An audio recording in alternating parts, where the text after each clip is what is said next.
कहानी के शुरू में हमें बताया जाता है कि एक कंपनी है जो लोगों को फंसाकर जानलेवा कमरे में डाल देती है, जिस कमरे का नाम होता है एस्केप रूम। उस कमरे में कुछ पहेलियां होती हैं जिन्हें ना सुलझाने पर उनकी मौत हो जाती है। ये गेम अमीर लोगों के लिए बनाई जाती है क्योंकि वो इसे देखकर काफी इंजॉय करते हैं और शर्तें लगाते हैं। पहले जब एस्केप रूम बनाया गया था तो उसमें से एक लड़की जिसका नाम जोई है वो और उसका दोस्त जिंदा बच पाए थे, जिसके बाद जोई ने कसम खाई थी कि वो इस कंपनी का राज सबके सामने खोलकर इन जानलेवा गेम्स को बंद करवाएगी। और इसके बाद हम एक आदमी को देखते हैं जो उस कंपनी के लिए काम करता है और यही कंपनी को पूरा एस्केप रूम बनाकर देता है। इसकी वाइफ और एक बेटी भी थी। बेटी का नाम क्लेयर था। अब उसकी वाइफ को उसका एस्केप रूम बनाने वाला काम पसंद नहीं था, इसीलिए वो अपने हस्बैंड को कहती है कि इसका बुरा असर हमारी बेटी पर भी पड़ेगा, इसीलिए मैं तुमसे डिवोर्स चाहती हूँ और अपनी बेटी को लेकर जा रही हूँ। उसका हस्बैंड कहता है कि ठंडे दिमाग से काम लो और फिलहाल मैं मसरूफ हूँ, कुछ देर बाद हम इस पर बात करते हैं। फिर उसकी वाइफ नहाने के बाद एक कमरे में आकर बैठ जाती है, लेकिन तभी इस कमरे को लोहे के 3 रॉड बंद कर देते हैं। ये देख वो फौरन समझ जाती है कि मेरे हस्बैंड ने मुझे एस्केप रूम में फंसा दिया है। अब रूम का टेम्परेचर तेजी से बढ़ने लगता है, जिस वजह से गर्मी की शिद्दत भी वहाँ पर बढ़ती जा रही थी। वो दरवाजा खोलने का कहती है, लेकिन आगे से कोई जवाब नहीं आता। अब भाप की वजह से शीशे पर एक पहेली दिखती है जिसका जवाब पत्थर था। तो वो वहाँ पड़े हुए पत्थरों को देखती है जिसमें से उसे एक मकनातीस मिलता है, जिसे देख वो फौरन समझ जाती है कि इस मकनातीस के जरिए उसे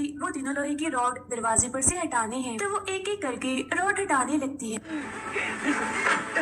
लेकिन कमरे का टेम्परेचर 240 डिग्री से भी बढ़ता जा रहा था, जिसकी वजह से उसकी जल्दी पिघलने लगती है और आखिरी रॉड हटाने से पहले ही इतनी गर्मी की वजह से उसकी मौत हो जाती है। अब कुछ सालों बाद हम देखते हैं कि उन दोनों की बेटी इन्हें क्लेयर अब बड़ी हो चुकी है। उसके डैड ने उसे एक कमरे में बंद करके रखा हुआ है क्योंकि वो भी अपने डैड की तरह एस्केप रूम बनाने में काफी माहिर है, इसीलिए अब उसके डैड उसी से ही एस्केप रूम बनवाते हैं। अब यहाँ क्लेयर के डैड को इस बात का भी काफी गुस्सा था कि जोई उनकी गेम से जिंदा बच गई थी, इसीलिए अपनी बेटी को मुश्किल से मुश्किल एस्केप रूम बनाने का कहते हैं ताकि इस बार जोई बच ना पाए। दरअसल इस बार भी उन्होंने जोई के लिए जहाज में एस्केप रूम बनवाया है क्योंकि वो जानते थे कि वो जहाज के जरिए ही न्यूयॉर्क आने वाली है।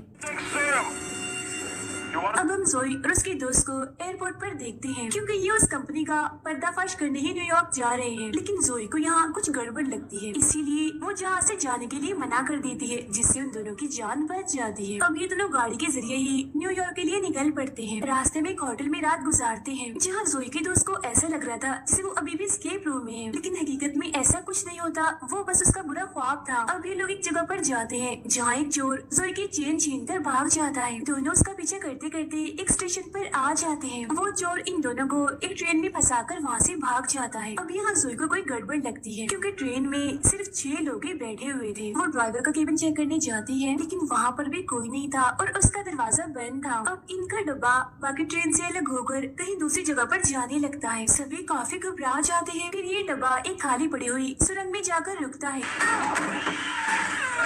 जोई का दोस्त ट्रेन का दरवाजा खोलने की कोशिश करता है, लेकिन वो बंद था। यहाँ जोई और उसके दोस्त को ये बात समझ आ जाती है कि उस कंपनी ने आखिर इन्हें ढूंढ ही लिया और यहाँ फंसा दिया। मगर और हैरान करने वाली बात ये थी कि ट्रेन में मौजूद बाकी जो 4 लोग हैं वो भी पहले इस जानलेवा गेम को जीत चुके हैं, यानी अब ये इन सभी चैंपियंस की गेम है। फिर कुछ मशीन के जरिए पूरे ट्रेन में करंट फैला दिया जाता है, यानी कि अब ये लोग किसी भी लोहे की चीज को हाथ नहीं लगा सकते थे। एक लड़के को सीट के नीचे एक बैग मिलता है जिसके अंदर से तौलिए और दरवाजा खोलने वाला हैंडल निकलता है। इस हैंडल के जरिए ये ड्राइवर वाले केबिन को खोल लेते हैं। अंदर इन्हें एक टोकन मशीन मिलती है जिसके अंदर 9 टोकन्स डालने थे। इसके ऊपर लिखा हुआ था कि पोस्टर्स की गलतियों को ढूंढना होगा। ये लोग एक पोस्टर को देखते हैं जिसमें से एक गायब था। अब ऐसे करके ये लोग बाकी स्पेलिंग की गलतियों को भी ढूंढने लगते हैं। जोई देखती है कि ट्रेन के ऊपर टोटल 26 हैंडल्स लगे हुए हैं और ABC में भी 26 लफ्ज होते हैं। मतलब ये है कि जो जो लफ्ज गायब हैं इन्हीं उन्हीं लफ्जों के हैंडल्स को खींचना है। एक लड़की को बैग में से रबड़ का काफी बड़ा सा टुकड़ा भी मिलता है जिसे काट कर ये आपस में बांट लेते हैं ताकि लोहे के उन हैंडल्स को खींच सके और इन्हें करंट ना लगे। जोई एक हैंडल खींचती है जिसमें से टोकन बाहर आता है, जिससे वो टोकन वाले डब्बे में डाल देती है। इसके बाद ये लोग सभी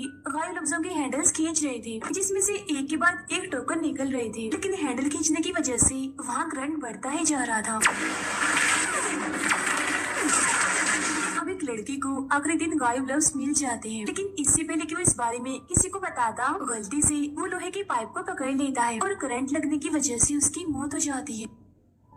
जोई देखती है वो वेलकम बैक लफ्ज बन रहा है, जिसकी आखिरी 3 गायब लफ्ज वो बाकियों को बताती है। जोई का दोस्त जल्दी से उन हैंडल्स को खींचता है और टोकन्स निकलने पर मशीन में डाल देता है। ऐसा होते ही वहाँ एक रास्ता खुलता है जिसके जरिए ये सब वहाँ से निकल जाते हैं, लेकिन वो एक लिफ्ट में आ चुके थे जो इन्हें जमीन के काफी अंदर ले जा रही थी। लिफ्ट के रुकते ही सब एक दूसरे को अपने अपने बारे में बताते हैं। इनमें से एक लड़का प्रीस्ट होता है, एक लड़की राइटर और एक नर्स थी। अब ये लोग लिफ्ट से निकलकर एक बड़े से एस्केप रूम में आ जाते हैं। इन्हें यहाँ से गुजरकर सामने बने दरवाजे में जाना था, तो वो राइटर लड़की बगैर सोचे समझे वहाँ जमीन पर पैर रख देती है, जिससे फौरन वहाँ लेजर चल पड़ती है, लेकिन किस्मत से कोई नहीं मरता। अब ये लोग उस राइटर लड़की को वहाँ से बाहर निकालते हैं क्योंकि उसने अपना पैर गलत टाइल पर रख दिया था। ऐसा होते ही लेजर वापस से बंद हो जाती है। तो अभी लोगों को 10 मिनट के अंदर अंदर उस दरवाजे के रास्ते जाना है, वरना वो दरवाजा बंद हो जाएगा। लेकिन अगर इन्होंने गलत टाइल पर कदम रखा तो लेजर इनको मार देगी। को यहाँ पर रखे लॉलीपॉप्स में से एक चाबी मिलती है। जोई उस चाबी को निकालकर काउंटर पार करके तिजोरियों वाली जगह पर जाती है। नर्स और राइटर को भी एक चाबी मिलती है, इसीलिए वो भी तालों को खोलने जाते हैं। जोई का दोस्त देखता है कि हर तिजोरी पर एक नंबर था, लेकिन एक तिजोरी ऐसी भी थी जिस पर नाम लिखा था, इसीलिए अभी लोग चाबी से उसी तिजोरी को खोलने लगते हैं। तिजोरी के खुलते ही उसमें से बहुत सारे तेजदार हीरे बाहर गिरते हैं, जिन्हें छूते ही जोई की उंगली कट जाती है। दोनों लड़कियों को भी इस तिजोरी से खाली नोट मिलते हैं और फौरन ही बाद वहाँ एक एटीएम की लाइट जल जाती है और अब इन्हें इस एटीएम का कोड चाहिए था। जोई का दोस्त समझ जाता है कि अगर वो जोई का खून खाली नोटों पर डालेगा तो तब शायद उन्हें कोड मिल जाएगा। और अब जैसे नर्स नोटों को देने के लिए काउंटर पर चढ़ती है तो फिर से लेजर चल पड़ती है, जिसे डरकर वो नर्स वापस से गिर जाती है। अब उसके गिरते ही लेजर भी बंद हो गई थी। प्रीस्ट वो नोट जोई को देता है, जिस पर खून लगाने से इन्हें एटीएम का कोड मिल जाता है। और जैसे वो इस कोड को एटीएम में डालता है तो तभी यहाँ 3 घड़ियाँ अलग अलग टाइम पर रुक जाती है। ये दरअसल उनके लिए इशारा था सही टाइल्स पर जाने का। घंटे वाली सुई ये बता रही थी कि इन्हें किस तरफ जाना है और मिनट्स वाली सुई का मतलब था कि कितने कदम चलना है। और वो प्रीस्ट इन सुइयों के हिसाब से 12 कदम चलता है। साथ ही वो अपनी पिछली वाली टाइल्स पर लॉलीपॉप भी रख रहा था ताकि बाकियों को भी सही रास्ता पता चल सके, लेकिन वो सुइयों की मदद से सिर्फ आधा रास्ता ही पार कर पाता है क्योंकि अगली टाइल एक बटन की तरह दब जाती है और फौरन ही एक और तिजोरी सामने आती है और जिस टाइल पर वो खड़ा था उस पर भी एक पहेली लिखी आती है। तिजोरी को खोलने के लिए ये लोग घबराते हुए कोड ढूंढने लगते हैं, लेकिन इनके पास वक्त बहुत ही कम बचा था, इसीलिए वो प्रीस्ट गॉड के भरोसे पर ही आगे बढ़ने लगता है। बाकी लोग उसे मना भी करते हैं, लेकिन वो किसी की नहीं सुनता और एक गलत टाइल पर पैर रख देता है, जिससे लेजर फिर से चल पड़ती है। उसका सर हड़बड़ी में एक टेबल से टकराता है और वो बेहोश हो जाता है। दोनों लड़कियां उसका पैर गलत टाइल से हटाती हैं, जिससे लेजर फिर से बंद हो जाती है। वो राइटर पहले का मतलब समझ चुकी थी, इसीलिए उस तिजोरी की हैंडल को घुमाती ही रहती है, जिससे वो खुल जाती है। अब की बार उसके अंदर से एक नक्शा निकलता है। जोई उस नक्शे को लेकर वहाँ दीवार पर लगे एक डिजाइन पर रखती है, जिससे अब इन्हें बाकी का आधा रास्ता भी मालूम हो जाता है। जोई यही रुककर बाकियों को आगे का रास्ता समझाती है, जिसके बाद ये बेहोश पड़े प्रीस्ट को भी लेकर वहाँ से निकल जाते हैं। जल्दी से जोई भी भागकर दरवाजे की तरफ जाती है और दरवाजा बंद होने से पहले ठीक वक्त पर वहाँ से निकल जाती है। और अब यहाँ पर इनके 2 स्केप रूम पार हो जाते हैं। प्रीस्ट को भी होश आ गया था, जिसके बाद अब ये तीसरे स्केप रूम में आगे बढ़ते हैं, जिसे बिल्कुल समंदर के किनारे की तरह बनाया गया था। राइटर को वहाँ एक कैमरा दिखता है, जिसे उठाकर वो वहाँ की एक तस्वीर बनाती है। तस्वीर में वो एक कश्ती को देखती है, लेकिन उनके सामने तो ऐसा कुछ भी नहीं था, इसीलिए अब ये लोग उस कश्ती को ढूंढने लगते हैं। कबाड़े में जोई के दोस्त को एक टूल मिलता है, जिससे लोहे की चीजों को ढूंढा जाता है। उसके जरिए वो हर जगह पर कश्ती ढूंढने लगता है। जोई इधर 2 स्टैचूज भी देखती है, जिनमें से एक की आंखों पर सिपियां रखी गई थी, जो काफी अजीब दिख रही थी। तभी वो टोल रेत में आवाज करने लगता है, जिसके बाद ये लोग उस जगह से रेत खोदने लगते हैं और रस्सियों से बंधी एक काफी बड़ी चीज बाहर निकालते हैं, लेकिन रस्सी टूट जाती है और रेत उस रस्सी को फौरन निकल जाता है। अब ये लोग समझ चुके थे कि ये रेत दलदली बनती जा रही है, जिसमें सबसे पहले वो नर्स फंसती है और देखते ही देखते रेत उसे भी निकल जाता है। फौरन वो प्रीस्ट अपनी कमर पर रस्सी बांधकर रेत में कूद जाता है। वो नर्स को तो बचा लेता है, लेकिन रस्सी एक बार फिर से टूट जाती है, जिस वजह से रेत में दबने से उसकी मौत हो जाती है। वो रेत और दलदली बनती जा रही थी, इसलिए ये लोग भागकर एक केबिन में आ जाते हैं। अंदर जाने के बाद इन्हें पता चलता है कि यहाँ से निकलने का रास्ता वहाँ रखी फ्रिज के अंदर है, लेकिन फ्रिज को खोलने के लिए इन्हें कोड ढूंढना होगा। यहाँ एक बटन भी था, जिसे जैसे जोई दबाती है बाहर बनी बिल्डिंग में लाइट जल पड़ती है। वो समझ जाती है कि अगला इशारा उस बिल्डिंग के ऊपर ही मिलेगा, इसीलिए वो फौरन उसके ऊपर चढ़ जाती है सीढ़ियों के जरिए। यहाँ दूरबीन के जरिए जोई को एक मैसेज दिखता है जो था आई कांट सी यू। सी की स्पेलिंग गलत थी, वो SEE के बजाय SEA थे। वो चिल्लाकर सभी को ये इशारा बताती है, लेकिन नीचे उतरते हुए उसकी नजर वहाँ एक गोल दरवाजे पर जाती है। जोई के दोस्त को वो इशारा समझ आ गया था, इसीलिए वो भागकर उस स्टैचू के पास जाता है जिसकी आंखों की जगह सिपियां लगी हुई थी। वो बड़ी मुश्किल से उसकी आंखों से सिपियां उतारता है जो दरअसल फ्रिज का कोड था। वो जल्दी से अंदर आकर उस कोड से फ्रिज को खोल लेता है जिसके जरिए अब ये लोग यहाँ से निकल सकते थे। उधर जोई भी वो गोल दरवाजा हटाती है जिसके अंदर एक खुफिया रास्ता था, जिसे देखकर वो फौरन समझ जाती है कि अगर वो इसके अंदर जाएंगे तो सीधा गेम से निकल जाएंगे। इसीलिए वो बाकी लोगों को भी अपने पास बुलाती है। तब राइटर के अलावा उसका दोस्त और वो नर्स उस पर भरोसा करके उसके पास जाने लगते हैं। वो सीढ़ियों के जरिए ऊपर जा रहे थे। नर्स तो ऊपर चढ़ जाती है, लेकिन जोई के दोस्त के ऊपर जाने से पहले वो सीढ़ियाँ अंदर चली जाती है और वो नीचे गिरकर रेत में दफन हो जाता है। ये देखकर जोई को काफी दुख होता है और वो दोनों खुफिया रास्ते से निकलकर एक जगह पर आती है और यहाँ से निकलने के लिए भी इन्हें एक सीढ़ी मिल जाती है। वो सीढ़ी के जरिए बाहर आती है और आसपास गाड़ियाँ देखकर समझ जाती है कि वो किसी सड़क पर है, मतलब वो सच में गेम से बाहर आ गई है। लेकिन ऐसा कुछ नहीं था। तभी वो राइडर यहाँ भागकर आती है और बताती है कि ये चौथा स्केप रूम है और यहाँ हर एक मिनट के बाद तेजाब की बारिश होगी, जिसे बचने के लिए यहाँ बने स्टोर में जाना होगा, लेकिन वहाँ पर ताला लगा हुआ है। राइडर ऊपर चढ़ती है तो उसे वहाँ एक चाबी मिलती है जिससे ताला खोलकर ये शटर ऊपर करती है और देखती है कि स्टोर के सामने तो एक और दरवाजा लगा हुआ है। अब टाइम खत्म होते ही यहाँ तेजाब की बारिश होने लगती है। तभी तीनों के ऊपर एक कवर आ जाता है जिससे इन्हें कुछ नहीं होता। तभी बारिश बंद हो जाती है और दोबारा से 1 मिनट का टाइमर लग जाता है। तभी यहाँ एक बॉक्स के अंदर फोन बजने लगता है, लेकिन उसके दरवाजे पर भी ताला लगा हुआ था। तब जोई कहती है कि अगर हम तेजाब को जमा कर लें तो इस ताले को पिघलाकर हम दरवाजा खोल सकते हैं। तब वो नर्स किसी ऐसी चीज को ढूंढने लगती है जो तेजाब से नहीं जली और उसे एक बोतल मिल भी जाती है। टाइम खत्म होते ही बारिश फिर से शुरू हो जाती है। ये लोग बोतल को वहीं रख कवर के नीचे खड़ी हो जाती है। बारिश बंद होते ही उस बोतल में जमा हुए तेजाब से टेलीफोन बॉक्स का ताला पिघला देती है और दरवाजा खुल जाता है।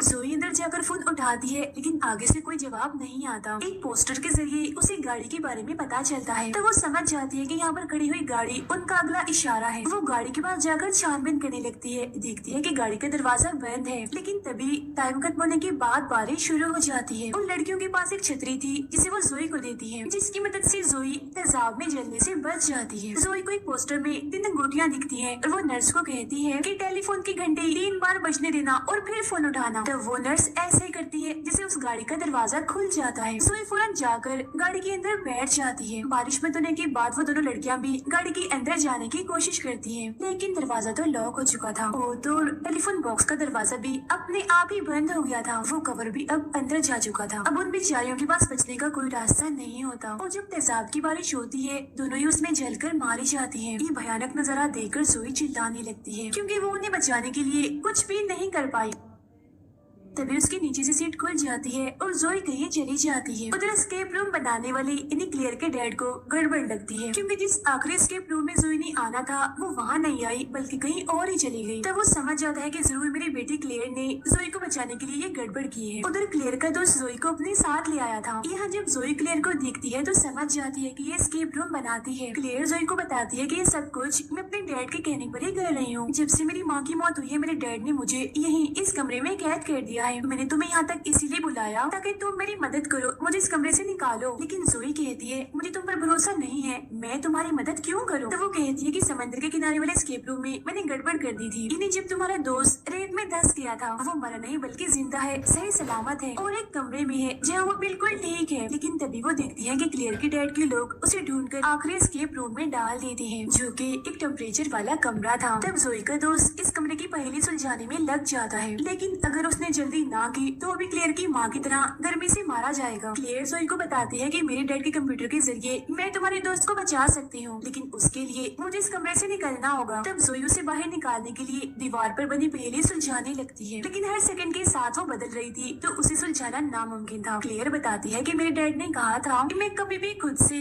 इस पहेली को नहीं सुलझा पाऊंगी। तब जोई एक ऐसी जगह जाकर खड़ी हो जाती है जहाँ से क्लियर ना देख पाए। तब साइड से उसे देखने पर एक कोड मिलता है जिसके जरिए ये दरवाजा दरवाजा खोल लेते हैं और क्लेयर बाहर आ जाती है। लेकिन तब यहाँ क्लेयर के डैड गन लेकर आ जाते हैं और अपनी ही बेटी का गला दबाने लगते हैं। लेकिन वो अपने डैड को धक्का देकर उसे कमरे में बंद कर देती है जिसमें वो खुद थी। फिर क्लेयर भागकर अपने डैड के रूम में जाती है और उनके कंप्यूटर से उस आखिरी एस्केप रूम को बंद कर देती है जहाँ जोई का दोस्त फंसा हुआ था और इस तरह से उसकी जान बच जाती है। जोई क्लेयर से पूछती है कि मेरा दोस्त कहाँ है, जिस पर वो बताती है कि उसी बिल्डिंग में जहाँ तुम लोग सबसे पहले गए थे और तुम्हारे सारे एस्केप रूम उसी बिल्डिंग में खेले गए हैं और गेम बनाने वाले सभी इंसानों को मैंने वहाँ बंद कर दिया है ताकि तुम सबूतों के साथ उन्हें पुलिस को पकड़ा दो। मैं भी अपने डैड को खुद पुलिस के हवाले कर दूंगी। जोई गाड़ी लेकर उस बिल्डिंग तक पहुँचती है जहाँ पुलिस और एम्बुलेंस पहले से ही मौजूद थी। गेम में मरने वालों की लाशें भी निकाल ली गई थी और गेम कंट्रोल करने वालों को भी पुलिस ने गिरफ्तार कर लिया था। जोई को भी उसका दोस्त मिल जाता है। इसके बाद क्लेयर अपने डैड के पास आती है और अब हम यहाँ क्लेयर का असली चेहरा देख पाते हैं कि वो कितनी खतरनाक है। वो असल में बचपन से ही पागल है। जब वो छोटी थी